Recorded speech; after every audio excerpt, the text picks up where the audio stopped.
Hello everyone, मैं नवनीत पाठक स्वागत करता हूँ सभी का अपने यूट्यूब चैनल पर। आज से जो है हम लोग इंडियन आर्ट एंड कल्चर की सीरीज की शुरुआत कर रहे हैं। जो हमारा पहला टॉपिक है वो है classical and folk dances of India, और यह उसकी सीरीज 1 है। जैसे ही आपकी classical and folk dances of India की सीरीजेस कंप्लीट हो जाती हैं, उसके बाद से मैं आपको fairs and festival of India करवाऊंगा। उसके बाद से फिर हम मॉन्यूमेंट्स और बाकी सारी चीज़ों पर आगे बढ़ते रहेंगे। ये पहली सीरीज है, इसको आप ध्यान से देखेंगे और आगे बढ़ते चलेंगे। चलिए शुरू करते हैं। तो ये है आपके सामने पहला क्वेश्चन। निम्नलिखित में से कौन सा नृत्य देवता देवी और धार्मिक शास्त्रों के पात्रों का वर्णन करता है और उचित नियम व ड्रेस कोड रखता है? विच of the following dances depicts God goddesses and characters from religious scriptures and has appropriate rules and dress code? अब देखिए, आपके पास दो तरह के डांस मिलेंगे। एक मिलता है क्लासिकल और दूसरा मिलता है फोक। क्लासिकल डांसेस या फिर शास्त्रीय संगीत शास्त्रीय नृत्य वो होते हैं या शास्त्रीय चीजें वो होती हैं जिनका कुछ ना कुछ रूल्स एंड रेगुलेशन होता है, उसका प्रॉपर ड्रेस कोड होता है, उसका प्रॉपर एक फॉर्मेट होता है, और उसके लिए लिखा हुआ कोई ना कोई एक शास्त्र होता है जिसमें सारे नियम और सारी चीजों के बारे में वर्णन होता है। फोक मतलब होता है जो लोक चीजें होती हैं। लोक का मतलब क्या होता है? जिसका कोई भी लिखित कोई शास्त्र ना हो, वहां के आम जनता के रीति रिवाजों पर वो समर्पित होता है। कोई प्रॉपर उसमें ड्रेस कोड नहीं होगा, कुछ रूल्स एंड रेगुलेशंस उसमें नहीं होते, मतलब अगर होंगे भी तो पूरी तरीके से कठोरता से उससे पालन नहीं किया जाएगा, मतलब थोड़े बहुत उसमें लूप होल्स हो जाते हैं। क्लासिकल जो होता है वो पूरी तरीके से रूल्स एंड रेगुलेशन से बाउंड होता है, परंतु फोक जो होता है वो पूरी तरीके से रूल्स एंड रेगुलेशन से बाउंड नहीं होता है। तो यहां पर पहले पूछा हुआ है, वह कौन सा नृत्य देवता देवी और धार्मिक शास्त्रों के पात्रों का वर्णन करता है और उचित नियम व ड्रेस कोड रखता है? तो वह कौन सा नृत्य होगा? क्या वो लोक नृत्य होगा, फोक डांस होगा? नहीं। दूसरा कौन सा है? शास्त्रीय नृत्य, हाँ ये होगा। क्षेत्रीय मतलब रीजनल डांस, जो किसी एक क्षेत्र में किया जाए, जैसे उत्तर प्रदेश की अगर आप बात करेंगे तो ब्रज क्षेत्र के अपने डांस हो जाते हैं, बुंदेलखंड के अपने डांस हो जाते हैं, पूर्वांचल के अपने डांस हो जाते हैं। जो पूर्वांचल के डांस होते हैं वो लगभग बिहार के फोक डांसेस से मिलते जुलते रहते हैं। प्राचीन नृत्य जो आपके एंशियंट डांसेस होते हैं, जैसे अगर मैं बोलूं कि शास्त्रीय नृत्यों में सबसे प्राचीन कौन सा है, तो आप बोलेंगे भरतनाट्यम है। समझे बात को? ये प्राचीन नृत्य हो जाते हैं। तो कौन से हैं जिसका प्रॉपर ड्रेस कोड होता है, नियम होता है, देवी देवताओं धार्मिक शास्त्र पात्रों का वर्णन करता है, वो कौन सा नृत्य है? वो है आपका शास्त्रीय नृत्य या फिर क्लासिकल डांस। अब देखते हैं, अगर क्लासिकल डांस की बात करते हैं तो अगर भारत की बात किया जाए तो भारत में कितने क्लासिकल डांसेस हैं? तो आप बोलेंगे 8। कितने क्लासिकल डांसेस हैं? 8 हैं। कौन कौन से हैं? तो नीचे से शुरू करते हैं। सबसे पहले तमिलनाडु। तमिलनाडु में भरतनाट्यम है। उसके बाद केरल। केरल की अगर आप बात करेंगे तो मोहिनीअट्टम और कथकली है। मोहिनीअट्टम एंड कथकली। फिर थोड़ा सा ऊपर आइए, आंध्र प्रदेश देखिए। आंध्र प्रदेश में कुचिपुड़ी। उसके बाद उड़ीसा। उड़ीसा में ओडिसी। फिर उसके बाद इधर आ जाइए, मणिपुर में मणिपुरी।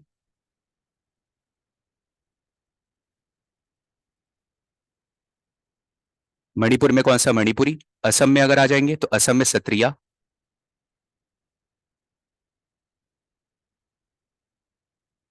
वहीं पर उत्तर प्रदेश से और पूरे उत्तर भारत में जो है वो है कथक, लेकिन उसका जो ओरिजिनेशन है वो है आपके उत्तर प्रदेश। तो उत्तर प्रदेश में, उत्तर प्रदेश से कथक। ठीक है। यहाँ है कथकली जो कि केरल में है, और उत्तर प्रदेश में कौन सा है? कथक है। तो तमिलनाडु में कौन सा हो गया? भरतनाट्यम। केरल में दो हैं, मोहिनीअट्टम और कथकली। आंध्र प्रदेश में कुचिपुड़ी। उड़ीसा में ओडिसी।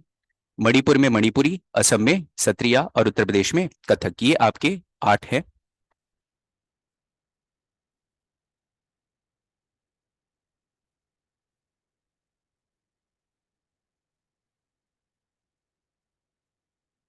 7 और इसी में 2 हैं, और ये हो गया आपका 8। 8 ले लेंगे इसमें। केरल में कितने हैं? 2 हैं। केरल में कितने हैं?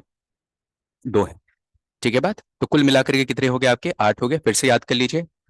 तमिलनाडु में भरतनाट्यम, केरल में मोहिनीअट्टम और कथकली, आंध्र प्रदेश में कुचिपुड़ी, उड़ीसा में ओडिसी, मणिपुर में मणिपुरी, असम में सत्रिया और उत्तर प्रदेश में कथक। ठीक है, ये सारे डांसेस हैं। भरतनाट्यम तमिलनाडु, कथक उत्तर प्रदेश, कथकली केरल, कुचिपुड़ी आंध्र प्रदेश, मणिपुरी मणिपुर, मोहिनीअट्टम केरल, ओडिसी उड़ीसा, सत्रिया असम। ठीक।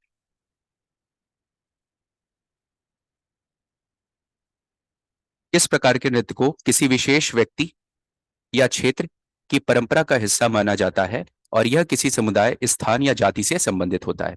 This type of dance is considered part of tradition of particular people और region and is associated with community, places और कास्ट। तो कौन से हैं आपके?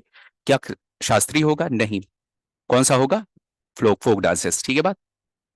बाकी सारी चीजें डिस्कस कर ली हैं। अब देखिए कुछ फोक डांसेस यहाँ पर दे रखे हैं। अभी सब सारे स्टेट्स के बारे में आपको एक एक करके फोक डांसेस बताऊंगा। अभी जो इंपॉर्टेंट है बस उसको देख लेते हैं। जैसे जम्मू कश्मीर की अगर आप बात करेंगे तो रौफ है, धमाल है और कूद है। हिमाचल प्रदेश की बात करेंगे नाटी है और डांगी है। उत्तराखंड उत्तराखंड की बात करेंगे तो छलिया है और बाडा नाटी है। उत्तर प्रदेश की अगर बात करेंगे तो चरकुला है, रासलीला है, रामलीला है। फिर उसके बाद बात करेंगे आपकी नौटंकी है। ये सारी चीजें कहाँ पर है? उत्तर प्रदेश में है। बिहार की बात करेंगे जट जटिन है, झिझिया है, ये सारे हो जाते हैं। ठीक है बात।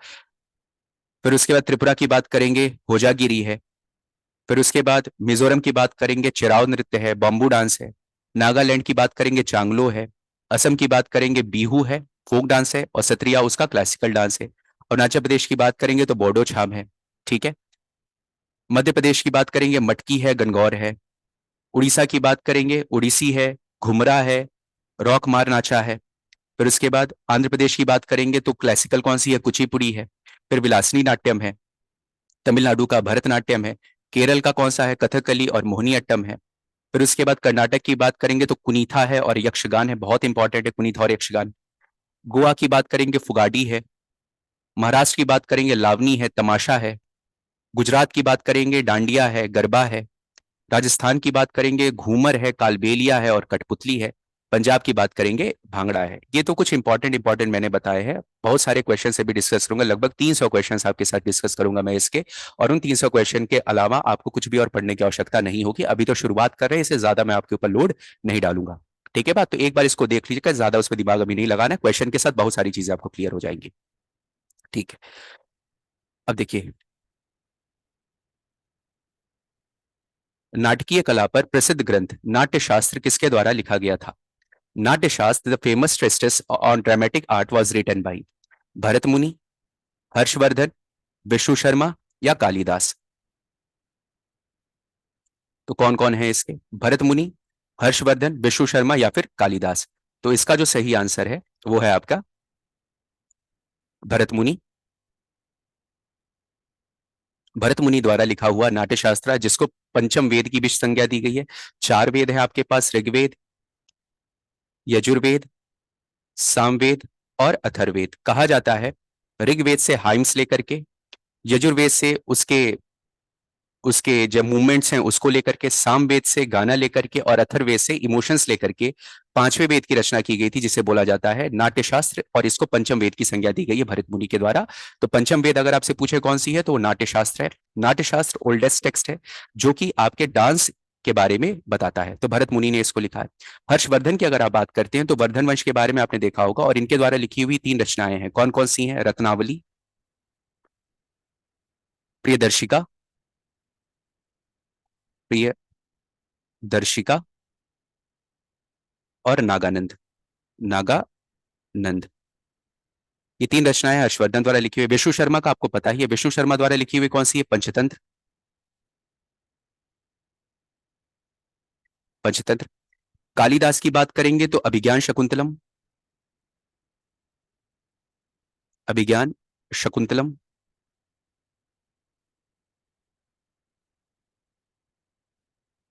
विक्रमोशीय,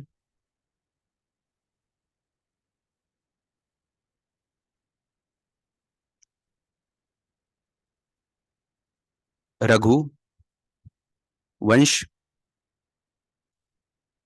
रघुवंशम, कुमार संभव, कुमार संभव और मेघदूत। ये सब किसकी रचना है? कालिदास की अभिज्ञान शाकुंतलम, विक्रमोर्वशीय, रघुवंशम, कुमार संभव और मेघदूत। एक कालिदास के, विश्व शर्मा की पंचतंत्र, हर्षवर्धन की रत्नावली, प्रियदर्शिका और नागानंद है। हर्षवर्धन के एक कोट पोएट थे जिनका नाम था बाणभट्ट। बाणभट्ट, इनके द्वारा लिखा गया था हर्षचरित्र। ठीक है बात। जो जीवन के बारे में बताता है हर्षवर्धन के हर्षचरित्र है, बाणभट्ट ने लिखा था। हर्षवर्धन के कोट में पोएट थे बाणभट्ट। ठीक है बात। तो जो नाट्य शास्त्र है वो किसके द्वारा लिखा गया है? भरत मुनि द्वारा लिखा गया है। ठीक है बात। नेक्स्ट देखते हैं। अब देखिए, संगीत नाटक अकादमी के अनुसार वर्तमान में भारत में कितनी शास्त्रीय नृत्य विधाएं हैं, अस्तित्व में है? According to Sangeet Natak Akademi, how many classical dance forms currently exist in India? अब देखिए, अगर आपसे पूछे भारत में क्लासिकल डांस की संख्या कितनी है तो आप बोलेंगे 8। लेकिन वहीं पर आपसे पूछा जाता है संगीत नाटक अकादमी द्वारा, संगीत नाटक अकादमी द्वारा कितनी शास्त्रीय नृत्य विधाएं मान्यता प्राप्त हैं, तो आप बोलेंगे 9। तो 8 तो आपको याद ही है, कौन कौन सी हैं? तो आप बोलेंगे भरतनाट्यम जो तमिलनाडु में है, कथकली केरल में है, मोहिनीअट्टम केरल में है, कुचिपुड़ी आंध्र प्रदेश में है, उड़ीसी उड़ीसा में है, सत्रिया असम में है, मणिपुरी मणिपुर में है, कथक उत्तर प्रदेश से जी निकला हुआ पूरे नॉर्थ इंडिया में है। ठीक है। और नौवा कौन सा है? नौवा है छऊ।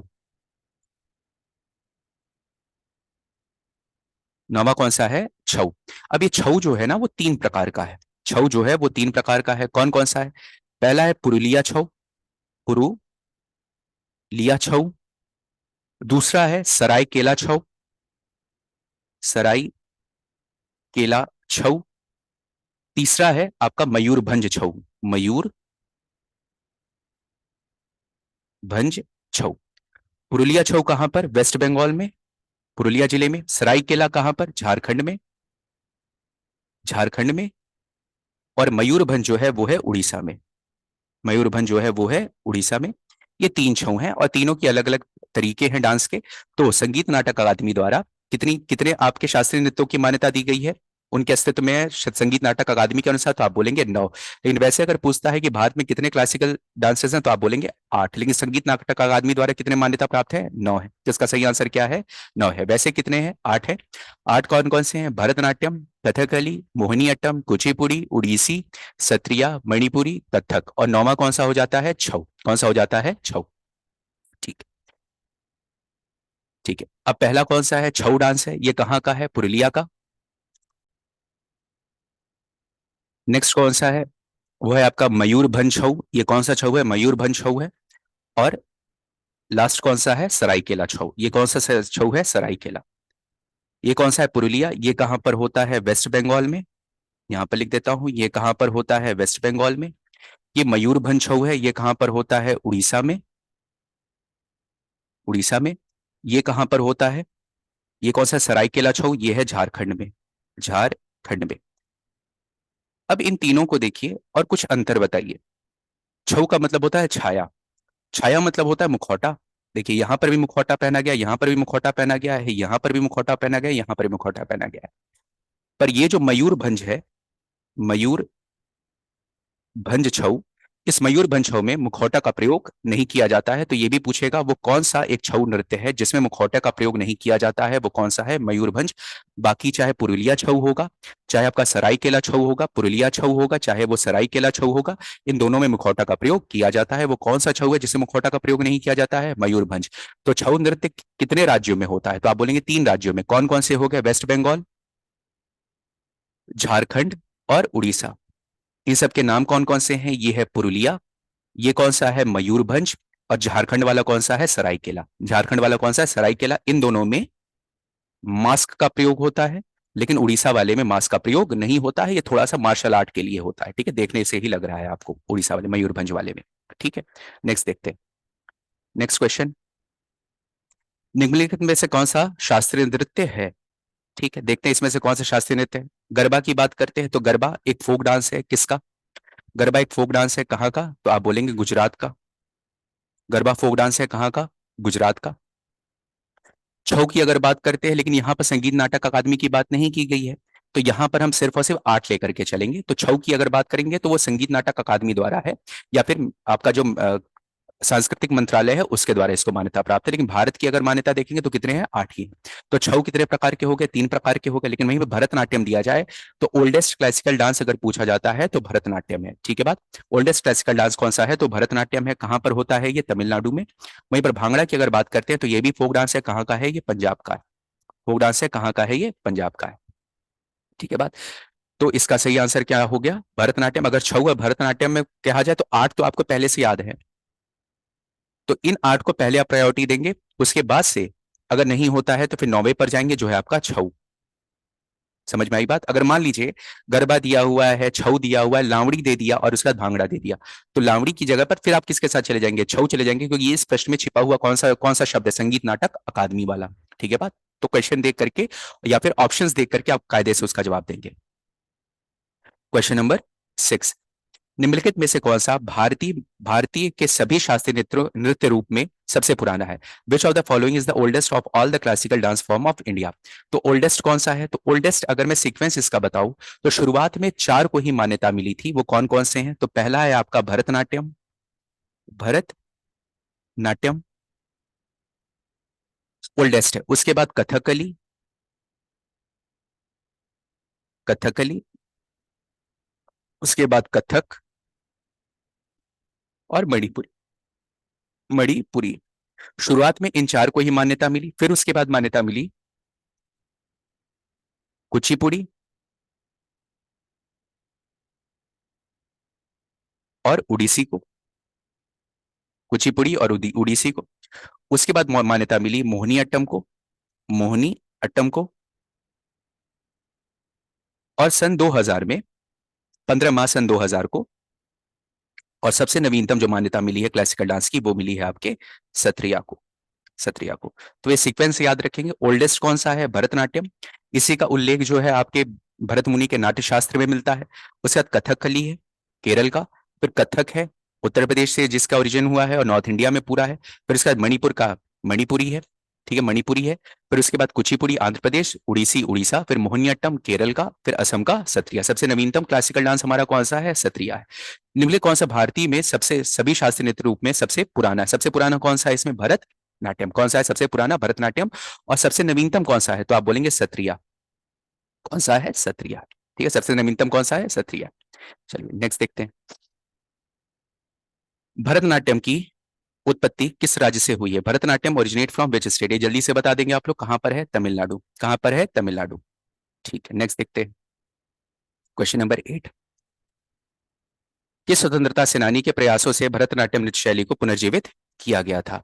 तो वह कौन से स्वतंत्रता सेनानी है जिनके प्रयासों द्वारा जो ये भरतनाट्यम नृत्य शैली है उसको पुनर्जीवित किया गया था। तो ध्यान रखिएगा, ये जो भरतनाट्यम है पहले ये मंदिरों की दासियों द्वारा किया जाता था, इसीलिए दासी अट्टम बोला जाता है, इसको दासी अट्टम बोला जाता था। मंदिरों की दासियों द्वारा किया जाता था, इससे बोलते थे दासी अट्टम। इसको मान्यता दिलाने वाले में या फिर इसको सम्मान दिलाने में 2 व्यक्तियों का नाम आप लोग याद करेंगे, रुक्मणी देवी अरुंडेल, देवी अरुंडेल, और दूसरे हैं आपके ई कृष्णा अय्यर।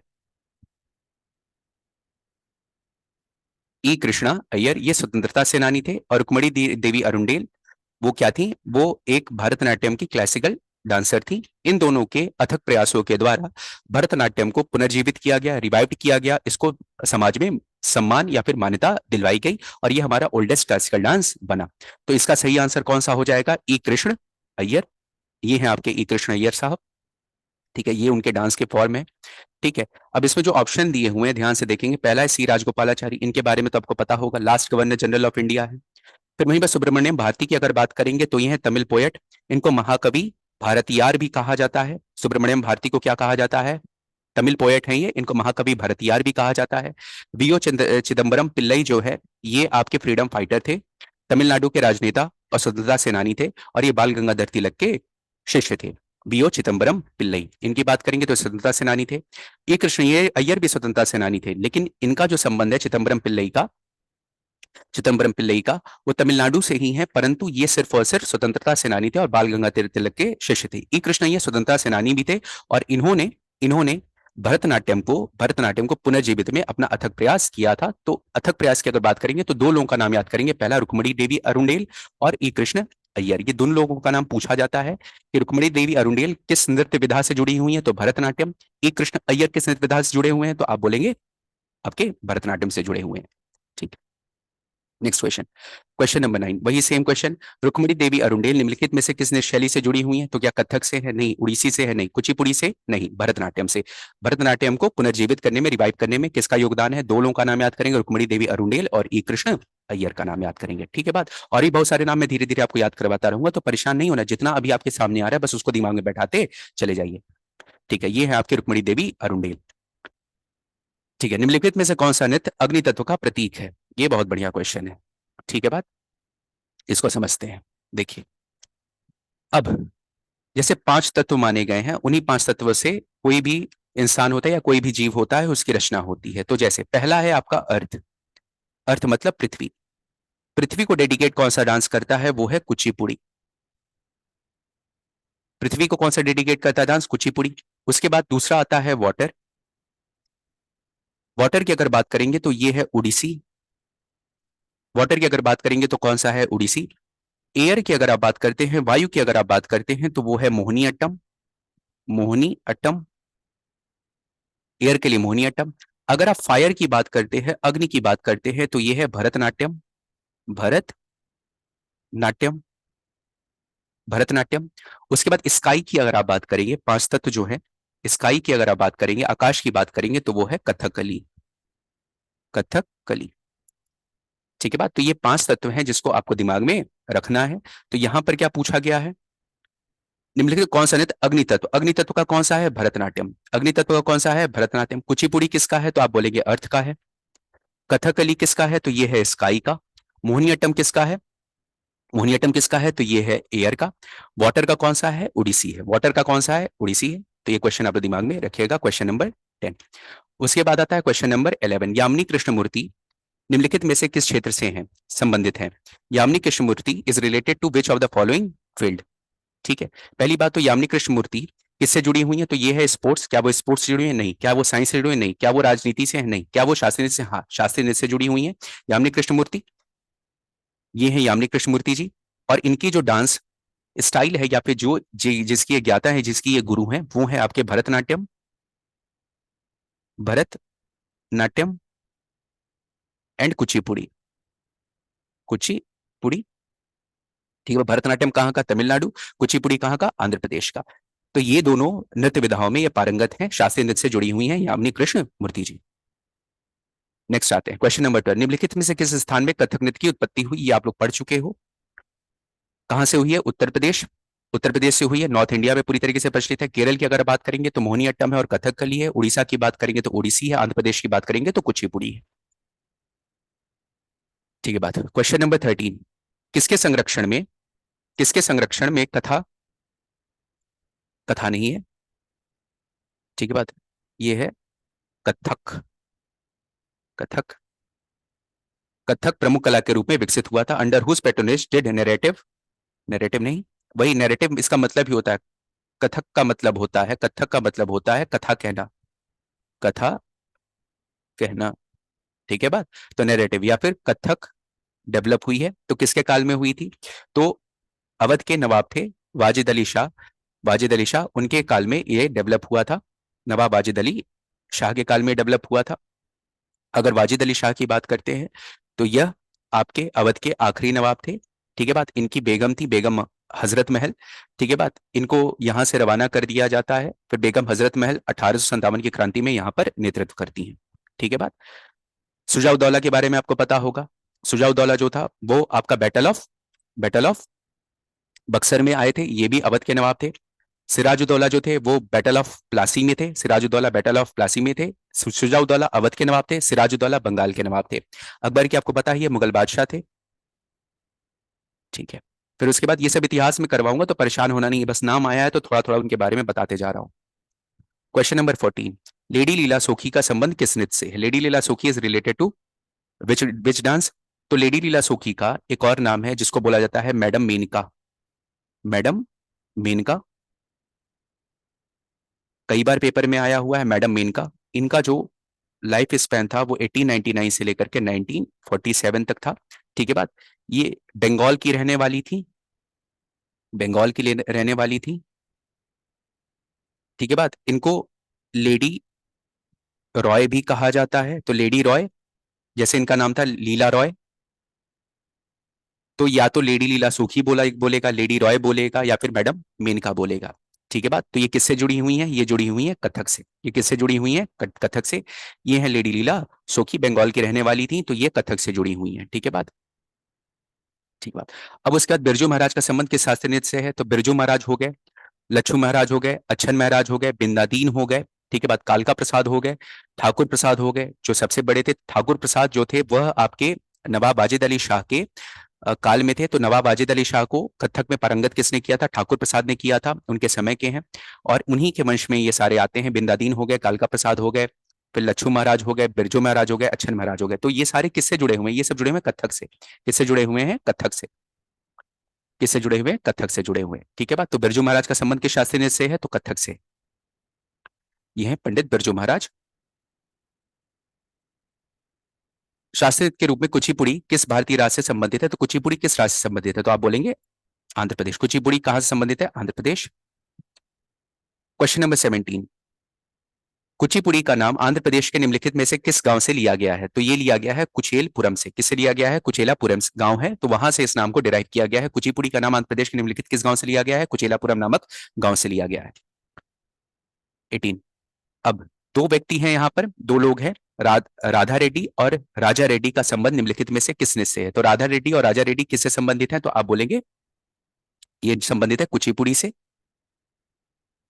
ये है राजा रेड्डी जी और ये है राधा रेड्डी। तो इन दोनों का संबंध किस डांस से है? तो आप बोलेंगे कुचिपुड़ी से है। ठीक है बात। नेक्स्ट। निम्नलिखित में से कौन सा शास्त्रीय नृत्य अनिवार्य रूप से एक पुरुष मंडली द्वारा प्रदर्शित किया जाता है? जहां पर स्त्री और पुरुष दोनों का पात्र पुरुष करते हैं, वो कौन सा डांस है? वो है कथक। इसमें दो पात्र होते हैं, एक होता है कैथी और दूसरा होता है पाचा। ये दो पात्र होते हैं, तो चाहे पुरुष का रोल हो चाहे स्त्री का रोल हो, ये दोनों किसके द्वारा किया जाता है? अनिवार्यतः वह पुरुष मंडली द्वारा किया जाता है। तो वो कौन सा है आपका? कथक, सॉरी कथक, सॉरी यहाँ नहीं, कथकली है। कौन सा है? कथकली है। वो मैंने कथकली पढ़ लिया था, तो कथकली है। तो इसमें मुख्यतः जो डांस होता है अनिवार्य रूप से किसके द्वारा किया जाता है? पुरुष मंडली द्वारा किया जाता है। ठीक है बात। नेक्स्ट। कथकली किस राज्य का प्रमुख शास्त्रीय नृत्य है? तो ये तो आप लोग आराम से बता लोगे, कौन सा है आपका? केरल है। कथकली कहाँ का है? केरल का है। मोहिनीअट्टम भी केरल का है। तो यह वह क्वेश्चन थे जो आपको देखने में बहुत आसान लग रहे होंगे, लेकिन ये ऐसे समझिए कि आपके नॉलेज को रिवाइज करने के लिए, आपके जो पढ़े हुए उसको दोबारा आपके दिमाग में बैठाने के लिए ये वाला लेक्चर था। इसके बाद जैसे जैसे हम आगे बढ़ते जाएंगे ना, तो क्वेश्चंस टफ होते जाएंगे। ये आपको बहुत आसान लगा होगा, लेकिन धीरे धीरे जैसे हम आगे बढ़ेंगे, नेक्स्ट सीरीज जो आपका क्वेश्चन नंबर 20 क्वेश्चन का लेकर के आऊंगा, वो और ज्यादा थोड़ा सा हार्ड होगा, फिर और हार्ड करूंगा और हार्ड करूंगा, और इस तरह से देखिएगा करीबन 300 क्वेश्चन में आपको पूरा, कहीं से भी अगर क्वेश्चन बनता है क्लासिकल और फोक डांस से, तो आराम से उसको आप कर लेंगे। आज के लिए बस इतना ही। Thank you.